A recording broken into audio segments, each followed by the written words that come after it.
Hello दोस्तों, कैसे हैं आप लोग। आशा करती हूँ कि आप लोग बहुत अच्छे होंगे, मस्त होंगे, स्वस्थ होंगे, अपना ध्यान अच्छे से रख रहे होंगे। चलिए दोस्तों, आज मैं आप लोगों को क्वेश्चन आंसर कराने वाली थी। चलिए फटाफट से देख लीजिए।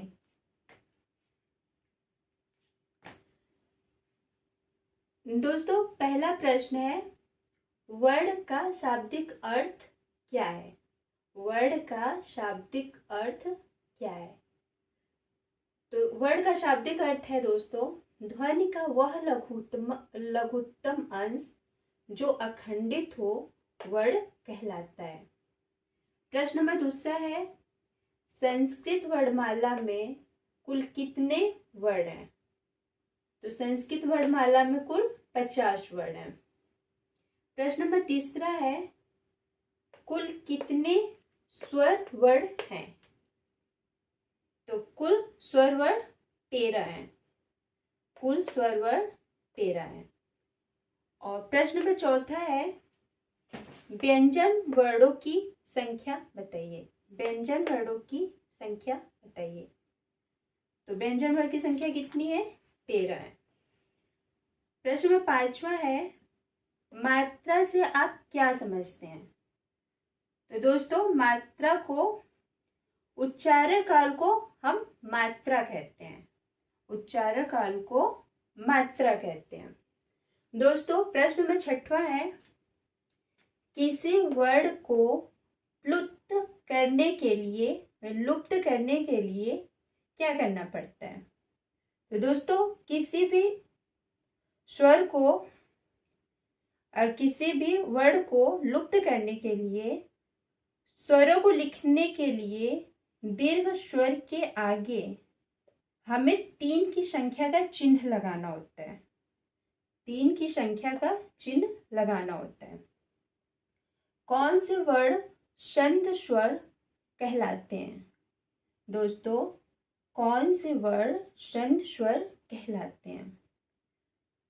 तो ए, ओ और औ को संध स्वर कहते हैं।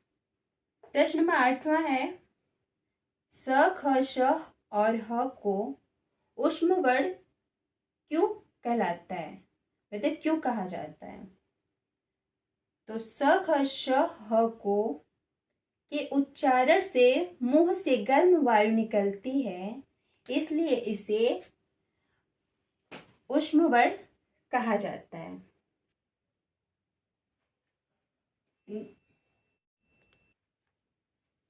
प्रश्न नंबर 9वां है, उच्चारण स्थान के दृष्टि से वर्णों के कितने प्रकार हैं।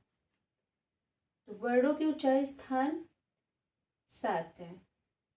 प्रश्न नंबर 10वां है, प्रत्याहार से आप क्या समझते हैं। तो उत्तर है, जिस विधि से वर्ण समुदाय संक्षिप्त कर दिए जाते हैं, उस विधि का नाम प्रत्याहार है। प्रश्न नंबर 11वां है, माहेश्वर सूत्र की कुल संख्या बताइए। तो दोस्तों, माहेश्वर सूत्र की कुल संख्या 14 है।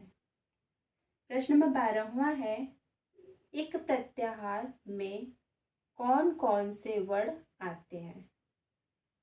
तो उत्तर है, एक प्रत्याहार में ई, उ, री, ली आते हैं। प्रश्न नंबर 13वां है, दीर्घ स्वरों की संख्या बताइए। उत्तर है, दीर्घ स्वरों की संख्या 7 है। कौन कौन है, आ, ई, उ, री, ए, ओ, औ, सब बड़ी आएंगी इसमें। अयो गवाह वर्ण से आप क्या समझते हैं। तो अयोगवाह वर्ण के अंतर्गत क्या क्या आते हैं दोस्तों, अनुस्वार, विसर्ग, चिन्ह मूल्य और उपध्मानीय,